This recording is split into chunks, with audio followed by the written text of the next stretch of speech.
ব্যোমকেশকে একরকম জোর করেই বাড়ি থেকে বার করেছিলাম। গত 1 মাস ধরে সে একটা জটিল জালিয়াতির তদন্তে মনোনিবেশ করেছিল।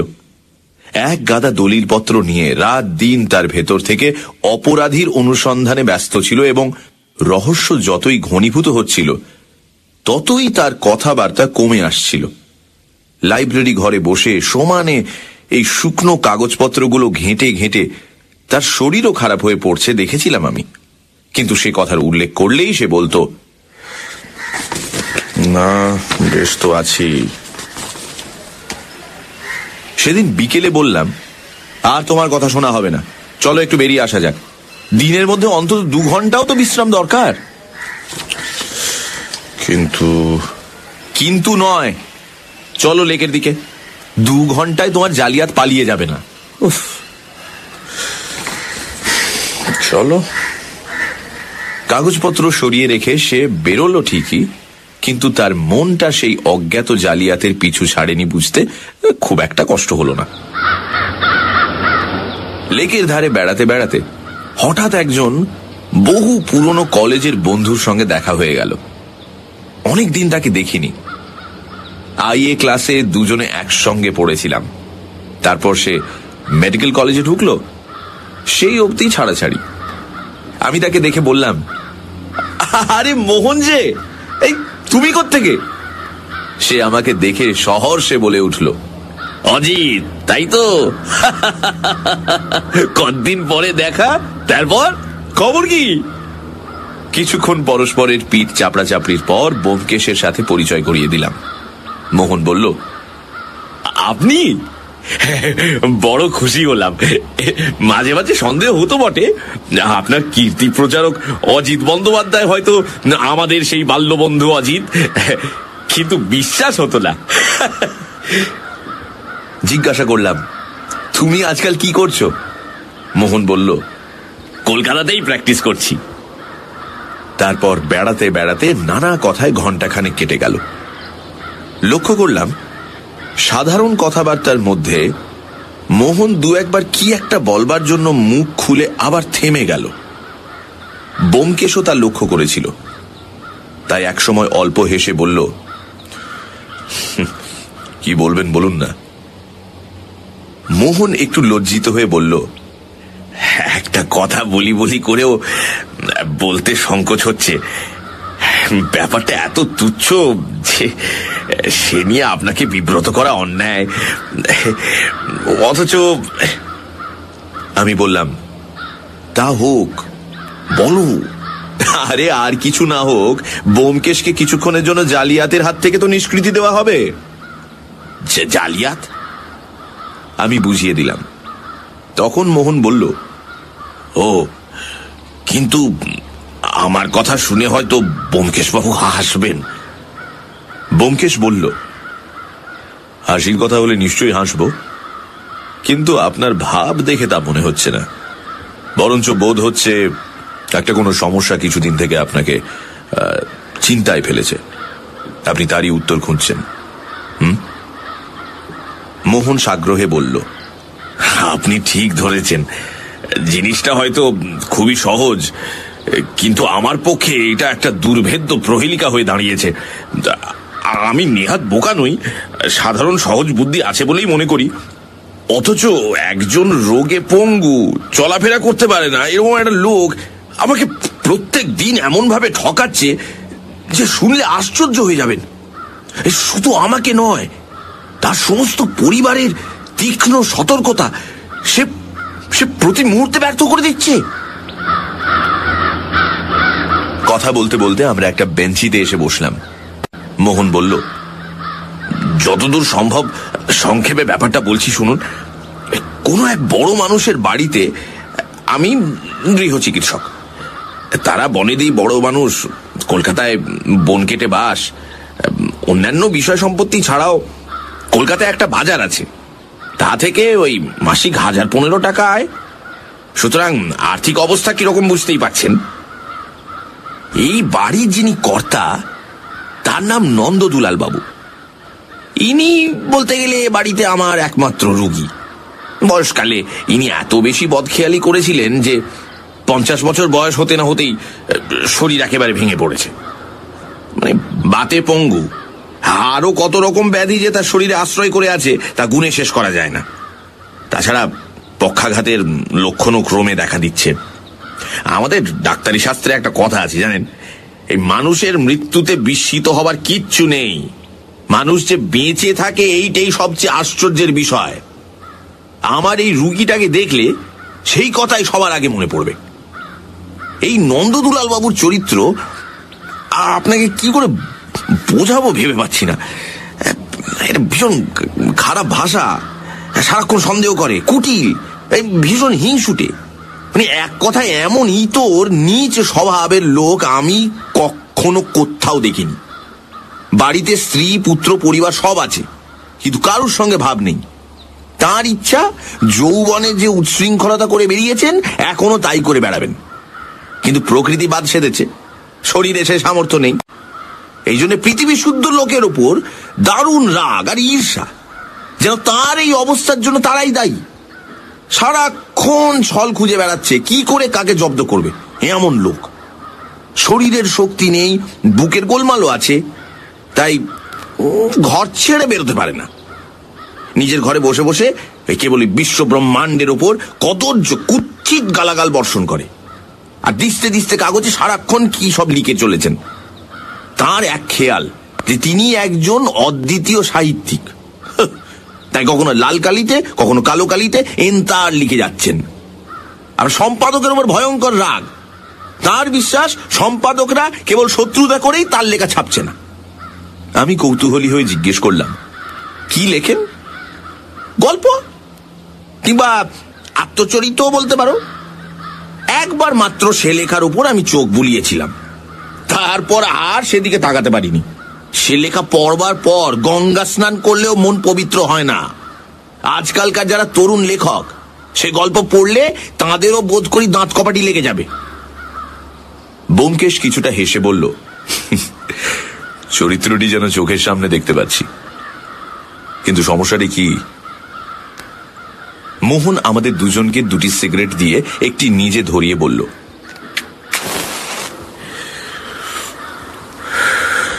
আপনারা ভাবছেন এমন গুণবান লোকের আর কোনো গুণ থাকা সম্ভব নয়, কেমন?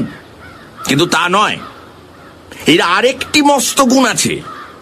এই শরীরের ওপর উনি এক অদ্ভুত নেশা করেন। সিগারেটে গোটা 2 টান দিয়ে বলল,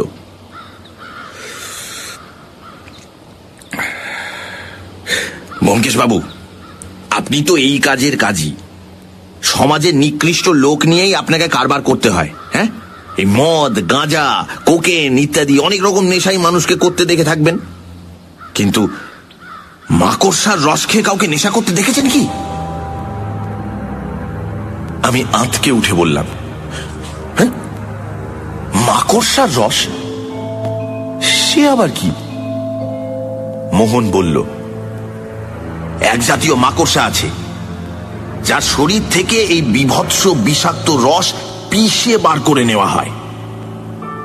ব্যোমকেশ কতকটা আত্মগতভাবে বলল, ট্যারেন্টিউলা ডান্স স্পেনে আগে ছিল।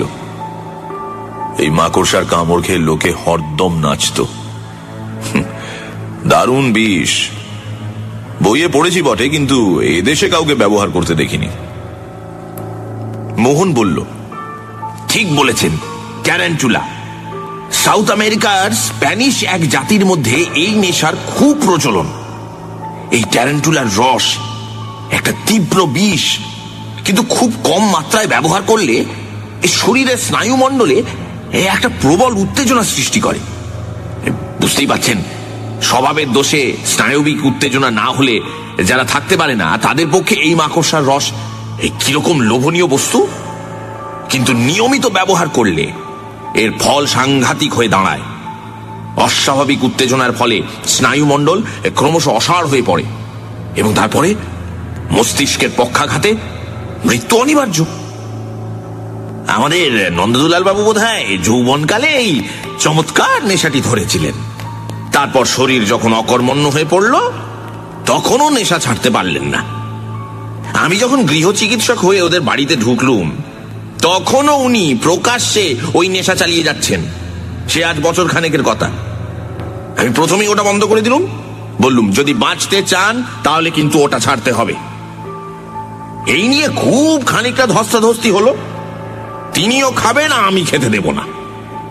শেষে আমি বললুম, আপনার বাড়িতে ও জিনিস ঢুকতে দেব না, দেখি আপনি কি করে খান।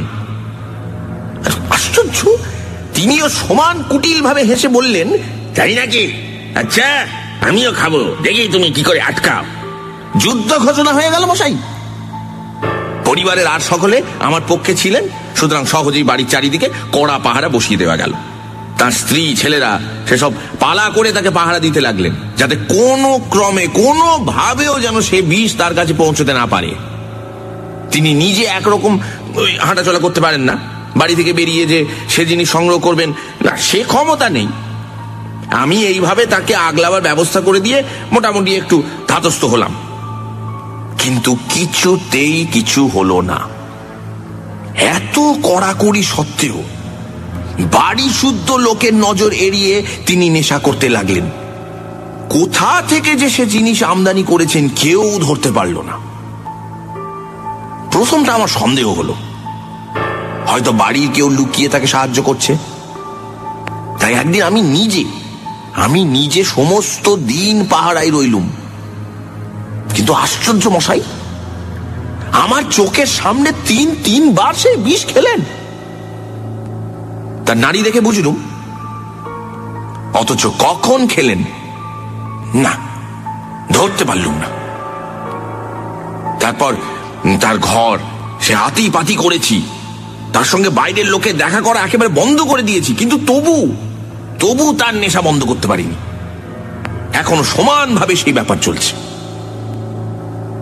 এখন আমার সমস্যা হয়ে দাঁড়িয়েছে এই যে, লোকটা ওই মাকড়সার রস পায় কোথা থেকে, এবং পেলেও সকলের চোখে ধুলো দিয়ে খায় কি করে?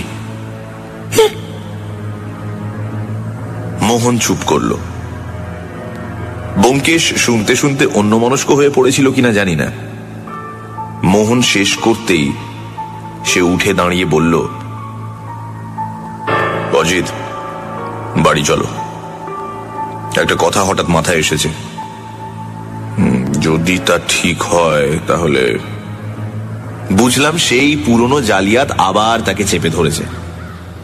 মোহন এতক্ষণ যে বকে গেল, তার শেষের দিকের কথাগুলো হয়তো তার কানেও যায়নি। আমি একটু অপ্রস্তুত ভাবে বললাম, মোহনের গল্পটা বোধহয় তুমি ভালো করে শোনোনি না? বিলক্ষণ, শুনেছি বই কি। সমস্যাটা খুবই মজার, কৌতূহল হচ্ছে, কিন্তু এখন কি আমার সময় হবে? আমি একটা বিশেষ শক্ত কাজে। মোহন মনে মনে বোধহয় একটু কষ্ট পেল, কিন্তু সে ভাবটা গোপন করে বলল, তবে কাজ নেই, থাক। আপনাকে এইসব তুচ্ছ ব্যাপারে মাথা ঘামাতে অনুরোধ করা অবশ্য অনুচিত, কিন্তু কি জানেন, এর একটা নিষ্পত্তি হলে হয়তো লোকটার প্রাণ বাঁচাতে পারা যেত। একটা লোক যত বড়ই পাপী হোক না কেন, বিন্দু বিন্দু বিষ খেয়ে আত্মহত্যা করছে, চোখের সামনে দেখছি, অথচ কিছু করতে পারছি না। এর চেয়ে দুঃখের বিষয় আর কি হতে পারে বলুন? ব্যোমকেশ একটু লজ্জিত হয়ে বলল, আমি করব না বলিনি তো। এ ধাঁধার উত্তর পেতে হলে ঘন্টা দুয়েক ভাবতে হবে, আর একবার লোকটিকে দেখলেও ভালো হয়, কিন্তু আজ বোধ হয় তা পেরে উঠব না। নন্দদুলাল বাবুর মতো অসামান্য লোককে কিছুতেই মরতে দেওয়া যেতে পারে না, সে আমি দেবও না। আপনি নিশ্চিন্ত থাকুন, কিন্তু এখনই আমায় বাসায় ফিরতে হবে। মনে হচ্ছে ওই জালিয়াত লোকটাকে ধরে ফেলেছি, কিন্তু একবার কাগজগুলো ভালো করে দেখা দরকার। সুতরাং আজকের রাতটা নন্দদুলাল বাবু নিশ্চিন্ত মনে বিষ পান করে নিন, কাল থেকে আমি তাকে জব্দ করে দেব।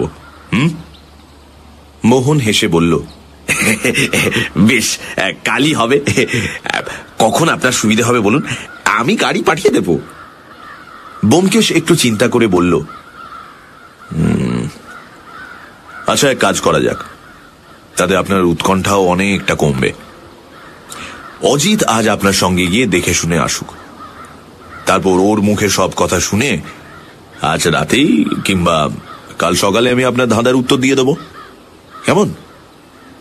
ব্যোমকেশের বদলে আমি যাব, এতে মোহনের মুখে যে নিরাশার ভাব ফুটে উঠল তা কারু চোখ এড়ায়নি। ব্যোমকেশ তা দেখে হেসে বলল, আপনার বাল্যবন্ধু বলেই বোধহয় অজিতের ওপর আপনার তেমন ইয়ে নেই।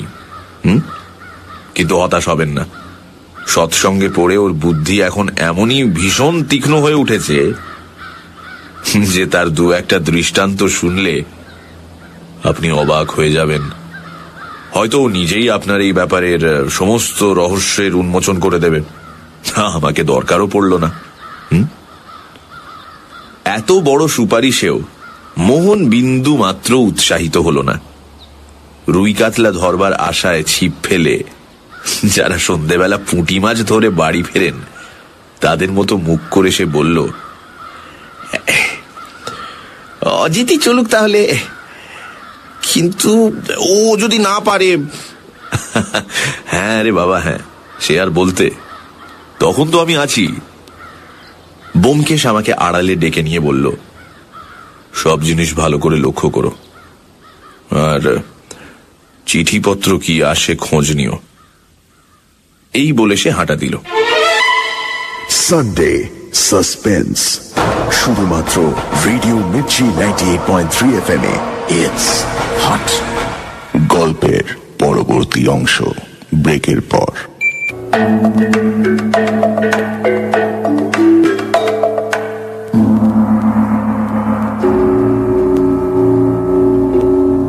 ব্যোমকেশকে অনেক জটিল রহস্যের সমাধান করতে দেখেছি ও তাতে সাহায্যও করেছি। তার অনুসন্ধান পদ্ধতিও এতদিন একসঙ্গে থেকে অনেকটা আয়ত্তও হয়েছে। তাই মনে মনে ভাবলাম, এই সামান্য ব্যাপারের কিনারা করতে পারবো না? বিশেষত আমার প্রতি মোহনের বিশ্বাসের অভাব দেখে ভেতরে ভেতরে একটা জেদও চেপে গিয়েছিল। যেমন করে হোক এ ব্যাপারটা নিষ্পত্তি করবই করব। মনে মনে এরকম সংকল্প এঁটে মোহনের সাথে লেক থেকে বের হলাম।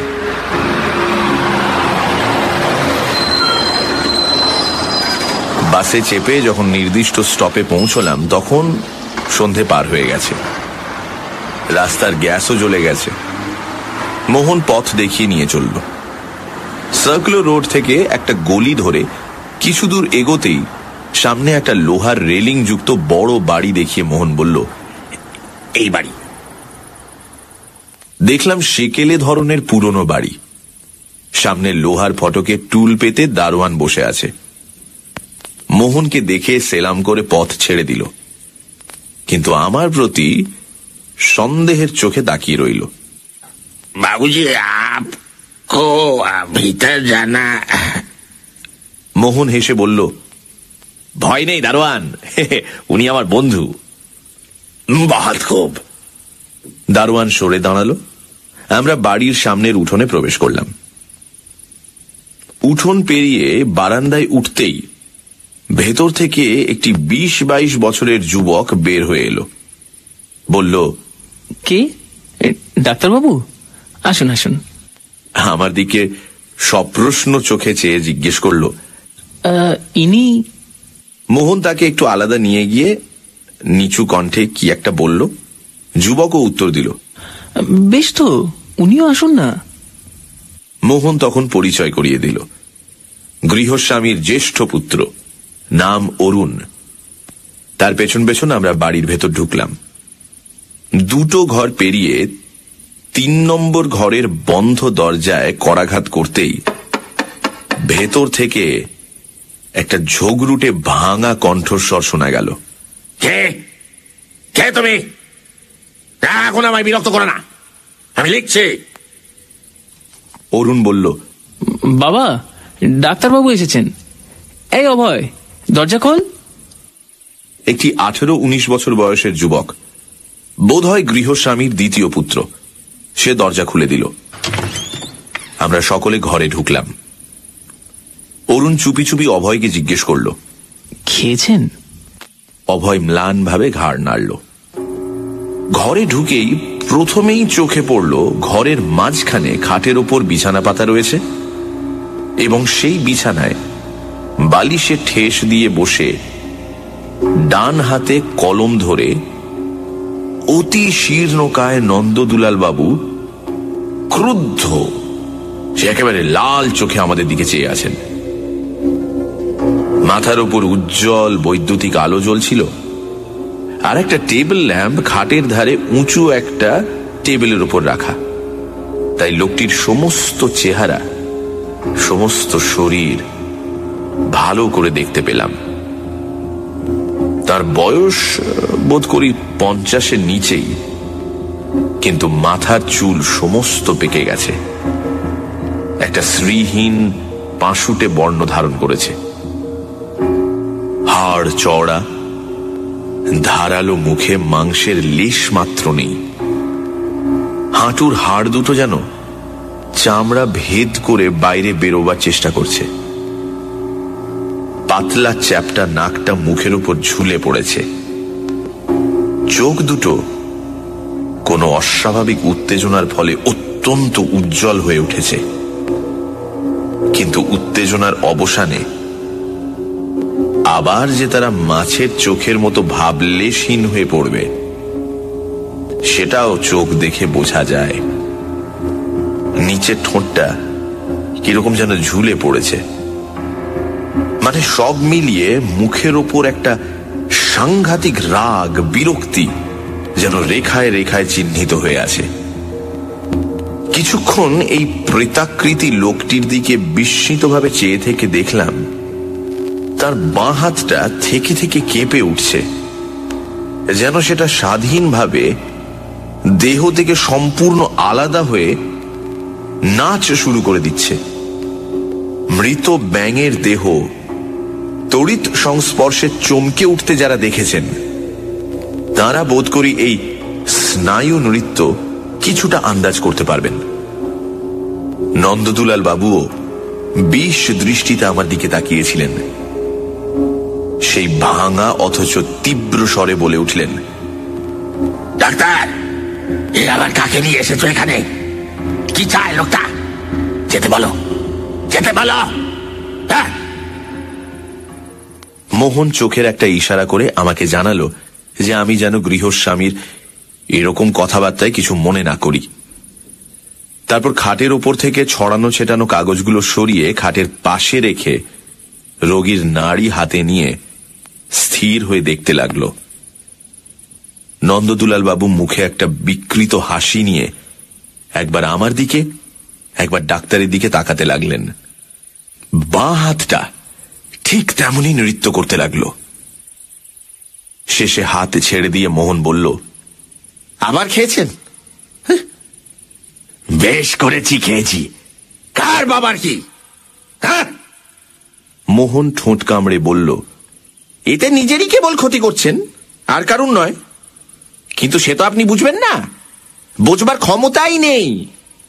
ওই বিষ খেয়ে খেয়ে মস্তিষ্কে তো দফা রফা করে ফেলেছেন। নন্দদুলাল বাবু মুখের একটা পৈশাচিক বিকৃতি করে বললেন, তাই নাকি ইয়ার? হ্যাঁ, মস্তিষ্কের দফা রফা করে ফেলেছি। কিন্তু তোমার ঘটে তো অনেক বুদ্ধি আছে, তুমি ধরতে পারছো না কেন? বলি, চারদিকে তো সেপাই বসিয়ে দিয়েছো, কই ধরতে পারলে? ধরতে পারলে না।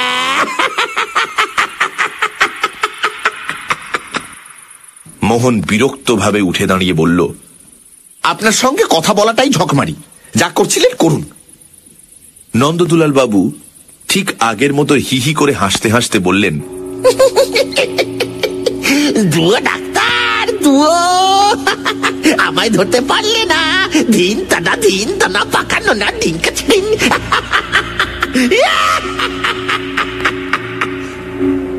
সঙ্গে সঙ্গে দুই হাতের বুড়ো আঙুল তুলে ডাক্তারকে দেখিয়ে সেগুলো নাড়তে লাগলেন।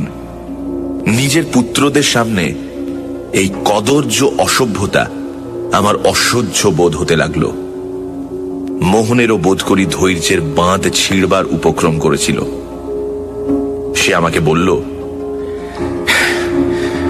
নাও অজিত, কি দেখবে দেখে শুনে নাও, আর পারা যায় না। হঠাৎ বুড়ো আঙুল দেখানো থামিয়ে নন্দদুলাল বাবু দুই সাপের চোখ আমার দিকে ফিরিয়ে সাংঘাতিক কটু কণ্ঠে বললেন, কে তুমি? আমার বাড়িতে কোন মতলবে ঢুকেছ? আমি কোনো জবাব দিলাম না। তখন, চালাকি করবার আর জায়গা পাওনি? ওসব ফন্দি ফিকির এখানে চলবে না জাদু, বুঝেছ? এই বেলা চটপটে সরে পড়ো, নইলে পুলিশ ডাকবো, পুলিশ। যত সব নাচ্ছার ছিচকে চোরের দল। বলে মোহনের দিকেও সমানভাবে তাকালেন। সে আমাকে কি উদ্দেশ্যে এখানে এনেছে সেটা ঠিক বুঝতে না পারলেও আমার উপর তার ঘোর সন্দেহ জন্মেছিল। অরুণ লজ্জিতভাবে আমার কানে কানে বলল, ওর কথায় কান দেবেন না, ওটা খেলে ওর আর জ্ঞান বুদ্ধি থাকে না। মনে মনে ভাবলাম, কি ভয়ঙ্কর এই বিষ, যা মানুষের সমস্ত গোপন দুষ্প্রবৃত্তিকে এমন উগ্রভাবে প্রকট করে তোলে।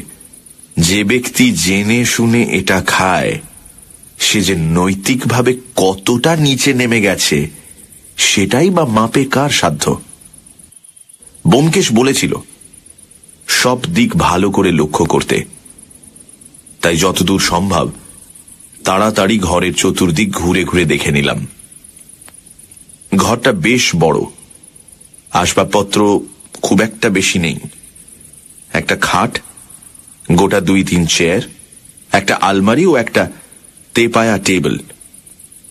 এই টেবিলের ওপর ল্যাম্পটা রাখা আছে এবং তারই পাশে কয়েক দিস্তা সাদা কাগজ এবং অন্যান্য লেখার সরঞ্জাম। লিখিত কাগজপত্রগুলো অগোছালোভাবে চারিদিকে ছড়ানো। আমি একটা কাগজ তুলে নিয়ে কয়েক লাইন পড়েই শিউরে উঠে রেখে দিলাম। মোহন যা বলেছিল তা অক্ষরে অক্ষরে সত্যি।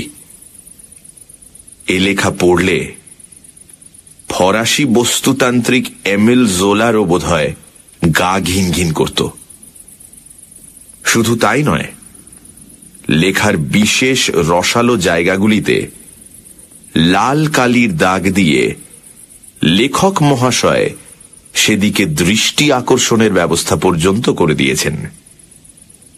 বস্তুত এতখানি নোংরা জঘন্য মনের পরিচয় আর কোথাও পেয়েছি বলে মনে পড়ল না। নন্দদুলাল বাবুর দিকে একটা ঘৃণা ভরা দৃষ্টি নিক্ষেপ করে দেখলাম তিনি আবার লেখায় মন দিয়েছেন। পার্কারের কলম দ্রুত বেগে ছুটে চলেছে কাগজের ওপর। পাশের টেবিলে দোয়াত্তানিতে আর একটা মেটে লাল রঙের পার্কারের ফাউন্টেন পেন রাখা আছে।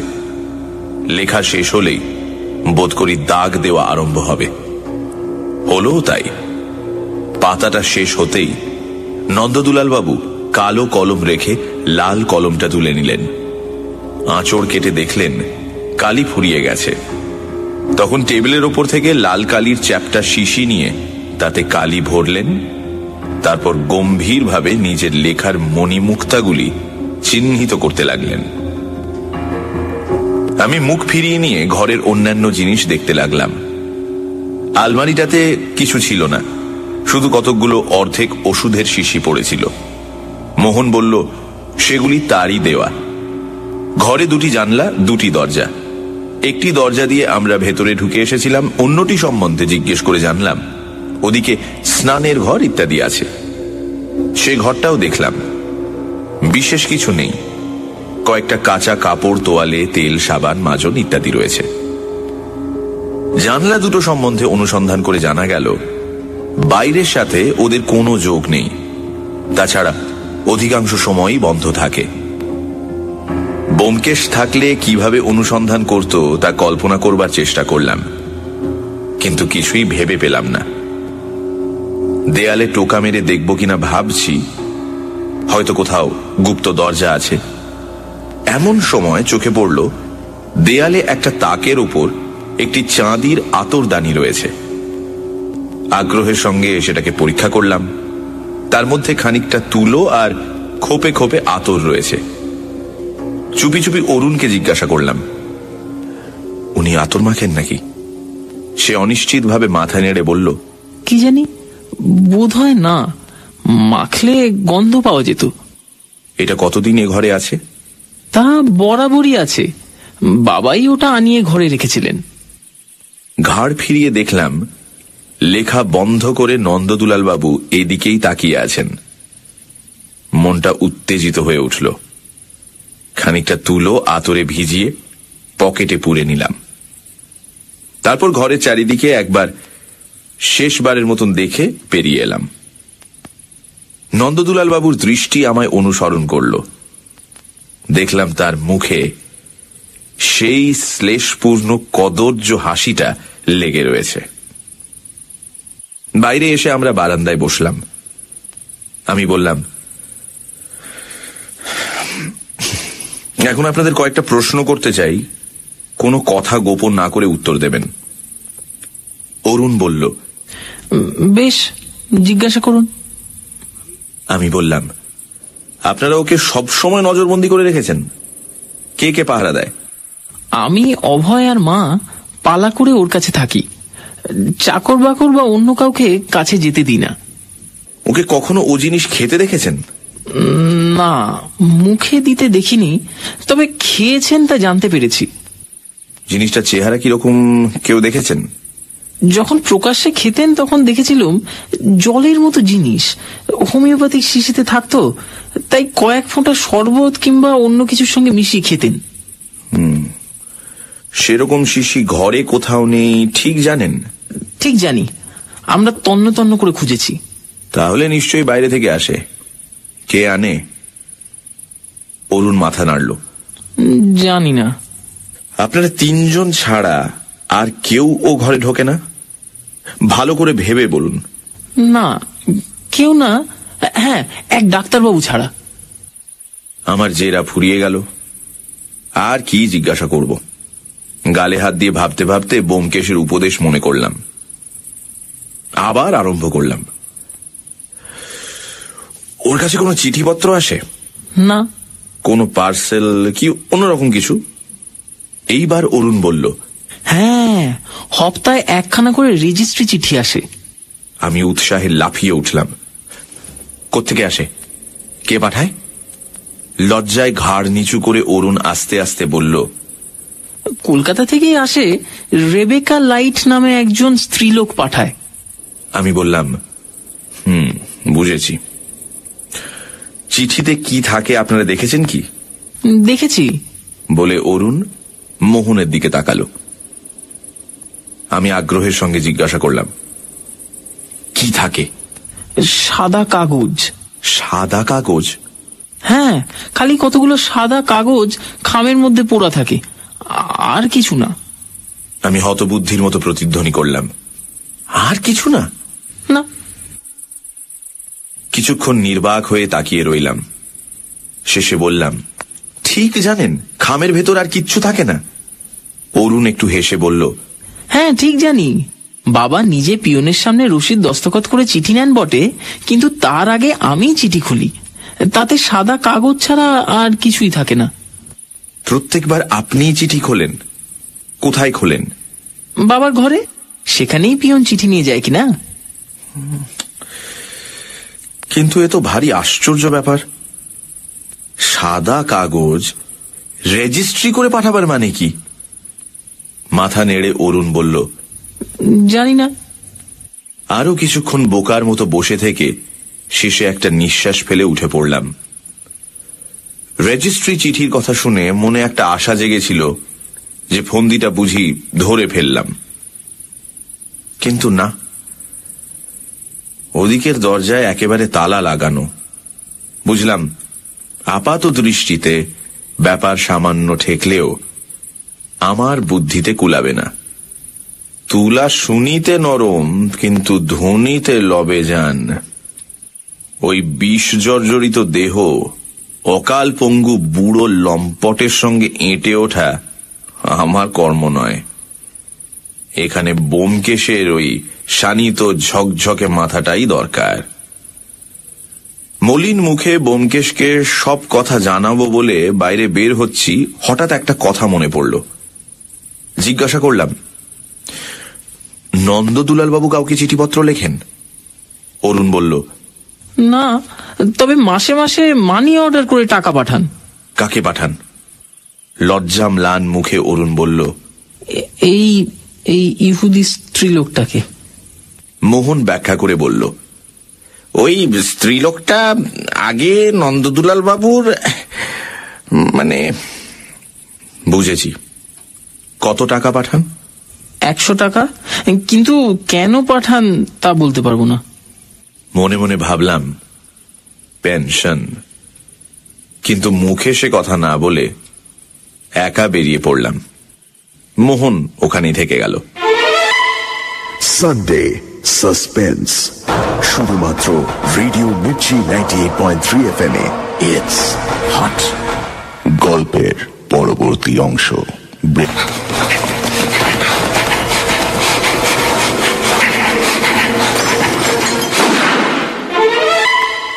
সানডে সাসপেন্স, শুধুমাত্র রেডিও মির্চি 98.3 FM এ। It's hot. সানডে সাসপেন্সে আজ শুনছেন শরদিন্দু বন্দ্যোপাধ্যায়ের গল্প মাকড়সার রস। নন্দদুলাল বাবু অজিত এবং ডাক্তার মোহনের সঙ্গে জঘন্য ব্যবহার করলেন। অজিত মন দিয়ে নন্দদুলাল বাবুকে এবং তার ঘরের জিনিসপত্র দেখল।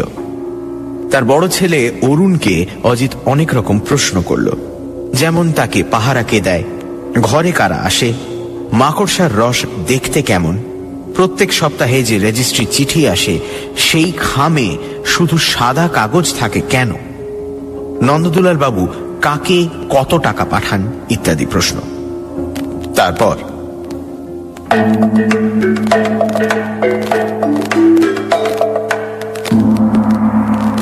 বাসায় পৌঁছতে রাত 8টা বাজল। ব্যোমকেশ লাইব্রেরি ঘরে ছিল। দরজায় ধাক্কা দিতেই কবাট খুলে বলল, কি খবর? সমস্যা ভঞ্জন হলো? না। আমি ঘরে ঢুকে একটা চেয়ারে বসে পড়লাম। এরই মধ্যে ব্যোমকেশ একটা মোটা লেন্স নিয়ে একখণ্ড কাগজ পরীক্ষা করছিল। এখন আবার যন্ত্রটা তুলে নিল। তারপর আমার দিকে একটা তীক্ষ্ণ দৃষ্টি নিক্ষেপ করে বলল, ব্যাপার কি? এত শৌখিন হয়ে উঠলে কবে থেকে? আতর মেখেছ যে?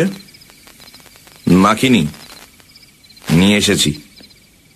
তাকে আদ্যপান্ত সমস্ত বিবরণ বর্ণনা করে শোনালাম। সেও মনে করি মন দিয়েই শুনল। সব শেষে বললাম,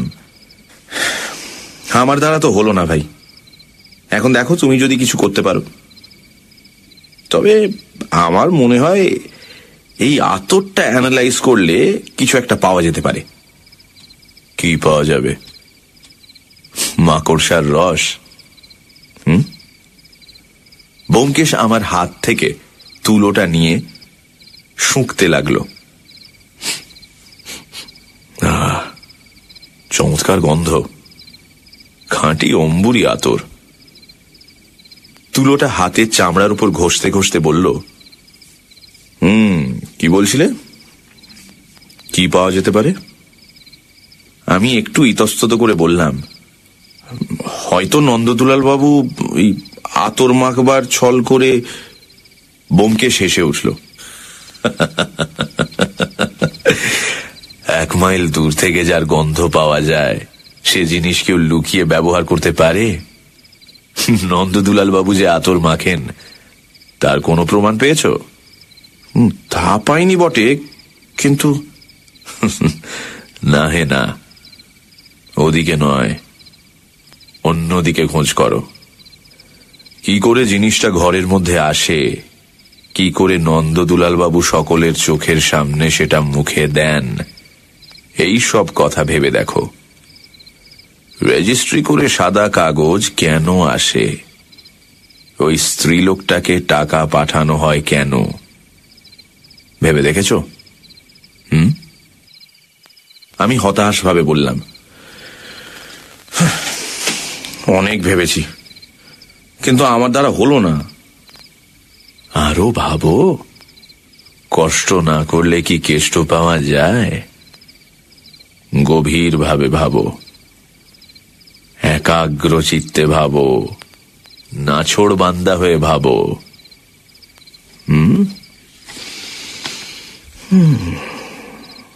বলে সে আবার লেন্সটা হাতে তুলে নিল। আমি জিজ্ঞাসা করলাম, আর তুমি? আমিও ভাবছি, কিন্তু একাগ্র চিত্তে ভাবা বোধহয় হয়ে উঠবে না। আমার জালিয়াত। বলে সে টেবিলের উপর ঝুঁকে পড়ল।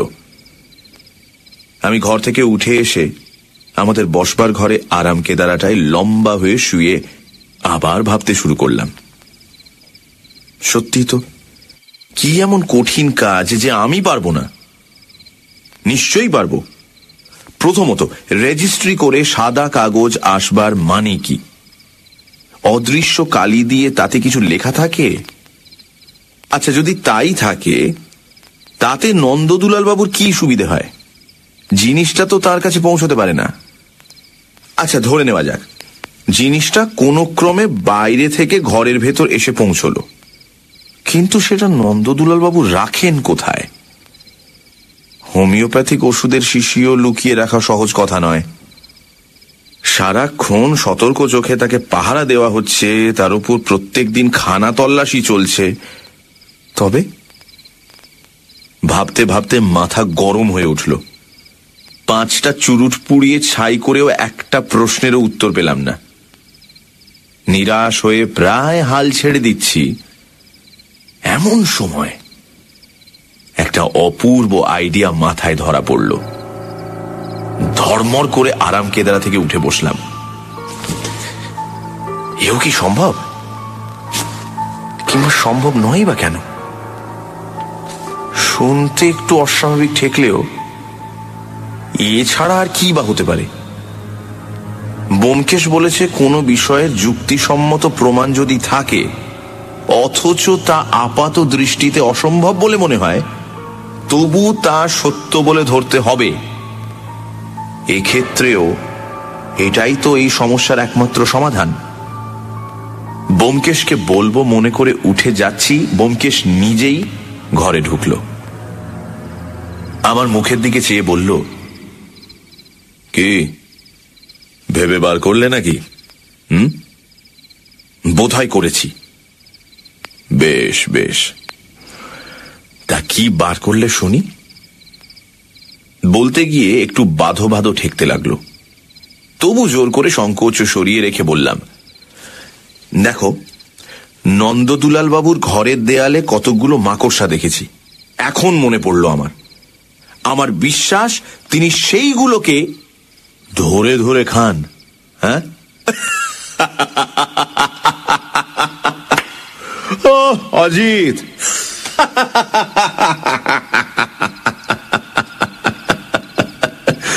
অজিত, তুমি একেবারে একটি জিনিয়াস। তোমার জোড়া নেই। দেয়ালের মাকড়সা ধরে ধরে খেলে নেশা হবে না ভাই, সারা গায়ে ঘা ফুটে বেরোবে, বিষের ঘা, বুঝলে? আমি রেগে গিয়ে বললাম, বেশ, তবে তুমি বলো। ব্যোমকেশ চেয়ারে বসে টেবিলের উপর পা তুলে দিল। অলস ভাবে একটা চুরুট ধরাতে ধরাতে বলল, সাদা কাগজ ডাকে কেন আসে বুঝতে পেরেছ? না। ইহুদি স্ত্রীলোকটাকে কেন টাকা পাঠানো হয় বুঝেছ? না। নন্দদুলাল বাবু রাত দিন অশ্লীল গল্প লেখেন কেন তাও বুঝতে পারোনি?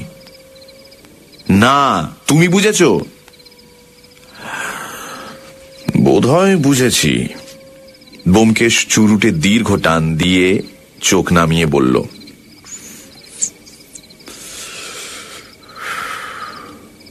কিন্তু একটা বিষয় নিঃসন্দেহভাবে না জানা পর্যন্ত কোনো মন্তব্য প্রকাশ করা উচিত হবে না। কি বিষয়? ব্যোমকেশ চোখ বন্ধ করে বলল, আগে জানা দরকার নন্দদুলাল বাবুর জিভ কোন রঙের। মনে হলো ব্যোমকেশ আমায় ঠাট্টা করছে। রাগী মুখে বললাম, ঠাট্টা হচ্ছে বুঝি? ঠাট্টা? ব্যোমকেশ চোখ খুলে আমার মুখের দিকে তাকালো। রাগ করলে? সত্যি বলছি, ঠাট্টা নয়। নন্দদুলাল বাবুর জিভের রঙের ওপরই সব কিছু নির্ভর করছে অজিত। যদি তার জিভের রং লাল হয় তাহলে বুঝবো আমার অনুমানটাই ঠিক, আর যদি না হয়, তুমি বোধহয় লক্ষ্য করনি না?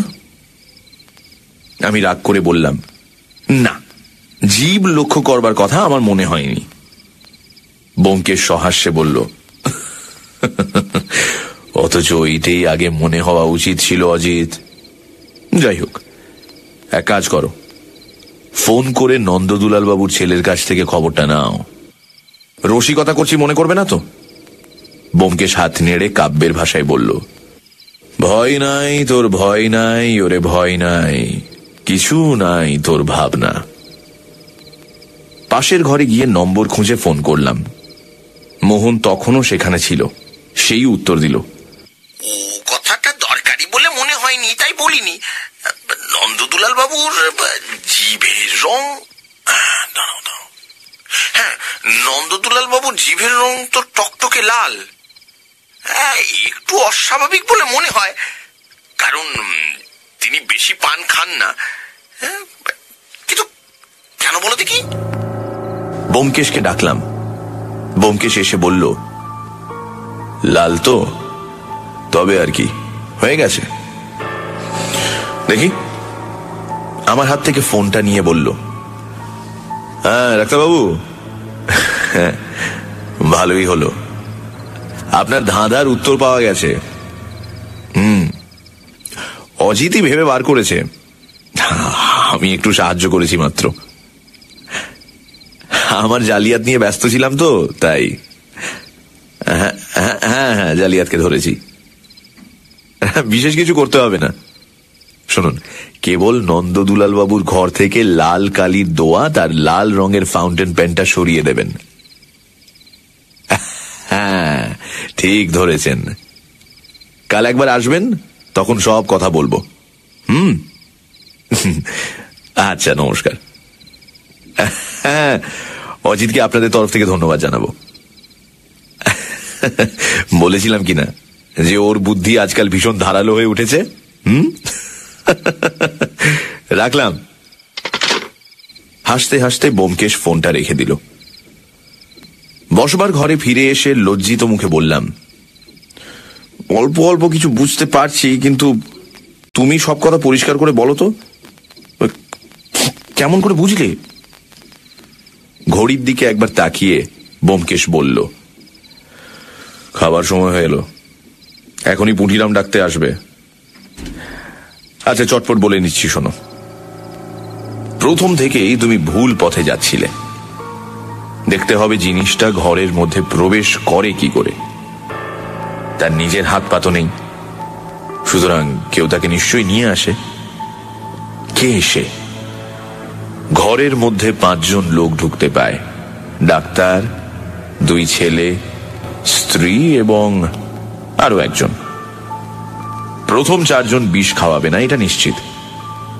অতএব এ পঞ্চম ব্যক্তির কাজ। পঞ্চম ব্যক্তি কে? পঞ্চম ব্যক্তি হচ্ছে পিয়ন। সে হপ্তায় একবার সই করানোর জন্য নন্দদুলাল বাবুর ঘরে ঢোকে, ঠিক? সুতরাং তার মারফতেই জিনিসটা ঘরে ঢোকে। কিন্তু খামের মধ্যে তো সাদা কাগজ ছাড়া আর কিছুই থাকে না। ওইখানেই ফাঁকি। সবাই মনে করে খামের মধ্যে জিনিসটা আছে, তাই পিয়নকে কেউ লক্ষ্য করে না। লোকটা হুঁশিয়ার। সে অনায়াসে লাল কালির দোয়াত বদলে দিয়ে চলে যায়। রেজিস্ট্রি করে সাদা কাগজ পাঠাবার উদ্দেশ্য হচ্ছে কোন ক্রমে পিয়নকে নন্দদুলাল বাবুর ঘরে ঢোকবার সুযোগ দেওয়া। তারপর তুমি আরেকটা ভুল করেছিলে। ইহুদি স্ত্রীলোকটাকে টাকা পাঠানো হয়, পেনশন স্বরূপ নয়। ওই প্রথাটা কোথাও প্রচলিত নেই। টাকা ওষুধের দাম। ওই মহিলাই পিয়নের হাতে ওষুধ সরবরাহ করে। তাহলে দেখো, ওষুধ নন্দদুলাল বাবুর হাতের কাছে এসে পৌঁছলো, কেউ জানতে পারল না। কিন্তু সারাক্ষণ ঘরে লোক থাকে, তিনি খাবেন কি করে? নন্দদুলাল বাবু গল্প লিখতে আরম্ভ করলেন। সর্বদাই হাতের কাছে লেখার সরঞ্জাম রয়েছে, তাই উঠে গিয়ে খাবারও কোনো প্রয়োজন নেই। খাটের উপর বসেই সে কাজ সেরে নেওয়া যায়। তিনি কালো কলম দিয়ে গল্প লিখছেন, লাল কলম দিয়ে তাতে দাগ দিচ্ছেন, আর একটু ফাঁক পেলেই কলমের নিবটি চুষে নিচ্ছেন। কালি ফুরিয়ে গেলে আবার ফাউন্টেন পেন ভরে নিচ্ছেন। জিভের রং লাল কেন এখন বুঝতে পারছো অজিত? কিন্তু লালই যে হবে তা বুঝলে কি করে? কালো তো হতে পারত। হায় হায় হায়, এটা বুঝলে না? কালো কালি যে বেশি খরচ হয়। নন্দদুলাল বাবু ওই অমূল্য ধনটি কি বেশি খরচ করতে দিতে পারেন?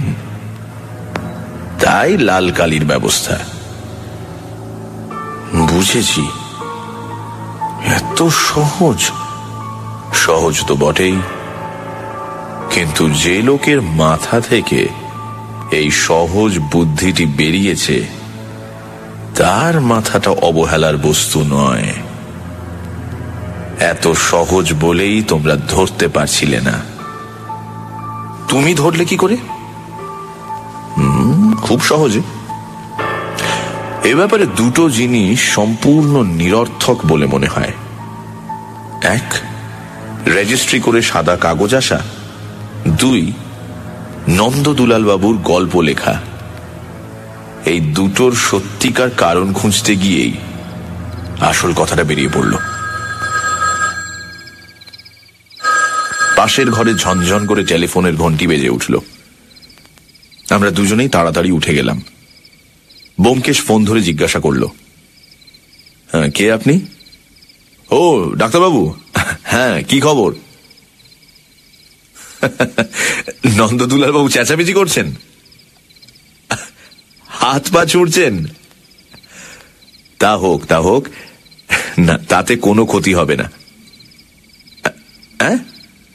কি বললেন? অজিতকে গালাগাল দিচ্ছেন সকার বকার তুলে? ভারী অন্যায়, ভারী অন্যায়। কিন্তু যখন তার মুখ বন্ধ করা যাচ্ছে না তখন আর উপায় কি? অজিত অবশ্য ওসব গ্রাহ্য করে না।